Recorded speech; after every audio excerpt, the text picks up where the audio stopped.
Everyone loves traveling, but not everyone knows you can actually enjoy the process of organizing the trip. I've always loved organizing trips for myself, my friends, my family, and besides my passion, I think most people don't really hate doing it. It's just that they don't know how to. In this series of video, I'll show you the different processes I go through when organizing a trip, hopefully sharing my excitement as well. For this series, I've set up a simple Excel file. We will continue as we move on with each video. By the end of the series, we will have a result for our hypothetical trip decision, and you will have gone through all the steps you need to know in order to set up your trip and dive deeper into it. Let's start from the beginning. Let's say you're excited. You want to take a flight somewhere, but you don't know where to yet. Here's what I like to call the discovery phase. The discovery phase. You're looking for inspiration. You're questioning, should I have a strict budget? Should I go all out on this vacation? Or should I ask a travel agency? These are all fair questions, but don't panic. The first thing to look for is a destination. The discovery phase. Whoa, that's the discovery phase. Here's where our two friends come into play. At this stage, I like to go to Skyscanner and Google Flight. I personally like to go with the vibes and do a bit of both, so I have a more comprehensive set of alternatives. But for the sake of simplicity, if you don't love planning trips already, you should just go for one at the beginning. Okay, let's go for Skyscanner first. Right now I'm looking at the Italian result because my Google is set to Italian. I don't know why, because I'm using incognito mode right now and my PC is in English, maybe because I'm in Italy, but either way. I'm using incognito mode, first of all, to prevent sharing any personal details, but some people swear by the fact that you get better prices because you don't give the cookies to the website.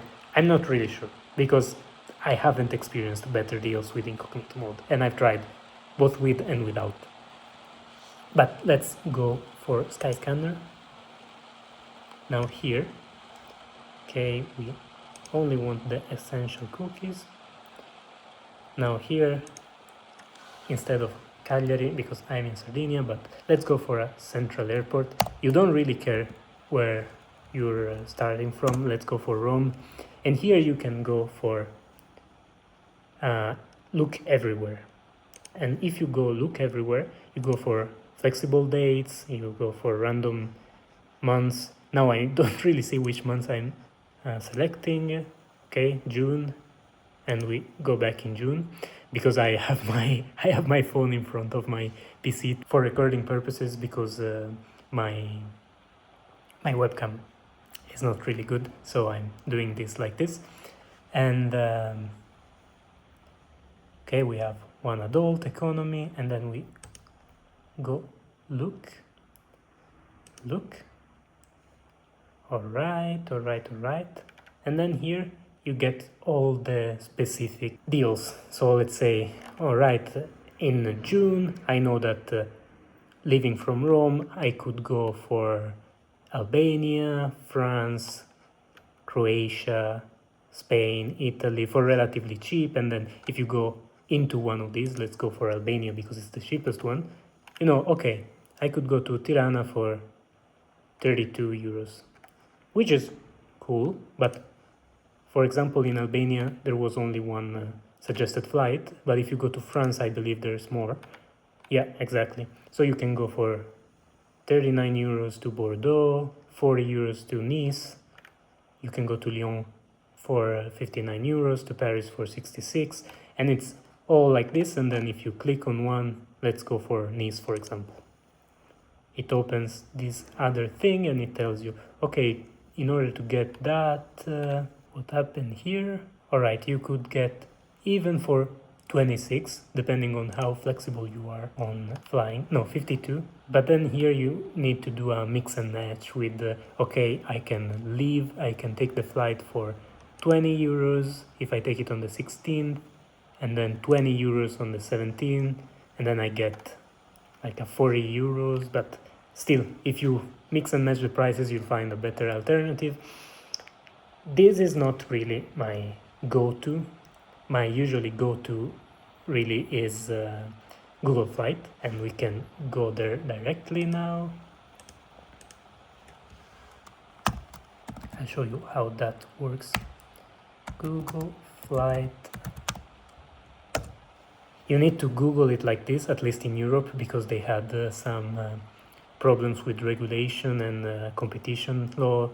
And since they had the whole market, they had some problems with being inserted in a normal Google result. So you don't get the widget, you need to get into Google Flight and then do everything from there, which is fair, I think, but in my opinion, if they had to limit Google's power, there should have been a better alternative already. Like, I think like this, you're only hurting the consumer and not really preventing Google from taking the market, because there's not a better alternative in this moment, or at least not a more comfortable one, I think, in my opinion, of course.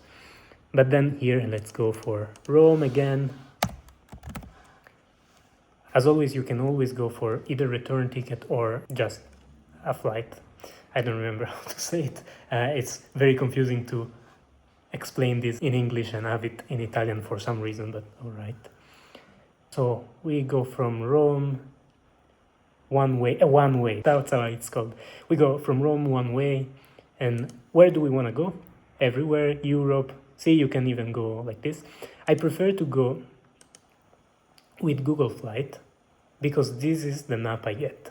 Like, if you go everywhere, you can see, like, from Rome, in the next 6 months, there is a 16 euros flight to London on the 5th of February. That's crazy nice. And here you have a so much better way to see, like, you can go all over the world and see, oh, I can take a flight to Tenerife for 33 euros for, I quickly saw Sharm el Sheikh, which was very cheap. I don't know exactly where Sharm el Sheikh is. Here, I was looking here. I didn't know it was here, but all right. So 33 euros. I saw a Malta flight for very cheap as well, 15 euros. But yeah, there's lots of nice flights, and I think this is a nice way to look around and see, okay, where can I go, and then choose a cheap flight. Otherwise, if you have a more specific destination in mind, you can always go for, okay, let's say we want to go to Lisbon, since I see it's cheap. Lisbon. Then they tell you, okay, there's a direct flight, 25 euros, you open it, you see, okay, but you know what, the 22 of April I'm not really available, so what I can do is go here, and then you choose, okay, maybe I want to go the 28 because it's the same price and still pretty cheap.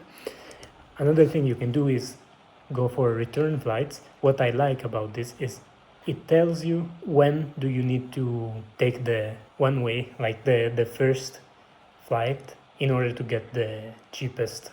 Like when it's highlighted in green, it means it's the cheapest offer. Of course, it's not cheaper than 55, but let's go here. Okay, so 22, and then if you leave on the 23, it's only 50 euros. If you leave on the 29, it's 57. But yeah, I think it's really nice, and I really enjoy playing around with it. The even nicer thing is a lot of people go directly to the website of the airline to get the cheapest price, and that's great most of the times. But the nice thing about Google Flight is you get the cheapest one being, in this case, like Wizz Air, right? 43 euros. You click on it, 43, all right, and then it tells you booking options. If you book it with Wizz Air, with the airline, it's 50 euros. But if you go like with booking.com, it happens to be more. Sometimes it's less than the actual airline, even with booking.com. But for example, here it's telling me with budget air, which is a separate company, of course, you can book it for 43 euros. And, it's that shaving off, which is not the end of the world if you think like, oh, it's 7 euros, but still over 50 euros expenditure. 7 euros is huge. It's 14% of the total price. And this is a very nice thing, I think. I really enjoy Google Flight more than Skyscanner. Maybe it's also my bias of I like things to be clear and also light, while Skyscanner is very dark. But it's a very nice service either way. In this case, I love the fact that you can really choose what you need. After that, what I would do is create an Excel file where you set, okay, I want to go here, and you set the price of every single step. Let's say you want to take a flight, then you have some transportation from the airport, and then you take into considerations all those steps. I like to do it on an Excel file because then you don't have to remember every single thing when you're thinking, okay, how much is this trip gonna cost me? You just create an easy Excel file. I'm not talking crazy formulas, just a simple Excel file. You set the flight price, the hotel ranges, like maybe you can have different columns with different hotels and think, okay, this would cost more, this would cost less, but how far is it from the center or something like that. Off camera, I found this other flight to Tenerife. I'll add it to the Excel file because it will help us see a potential alternative to our trip to Lisbon.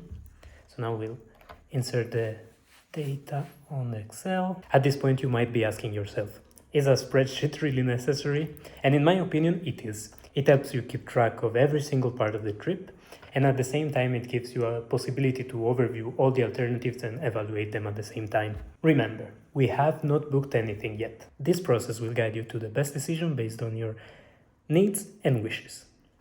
And Excel grants you the possibility of seeing everything in one place with clear detail. Now that we have some potential destinations, our biggest problem now is, where will we sleep? Like, subscribe, and activate the notification bell to avoid missing the next episode that will solve this very problem. See you next time. The discovery phase!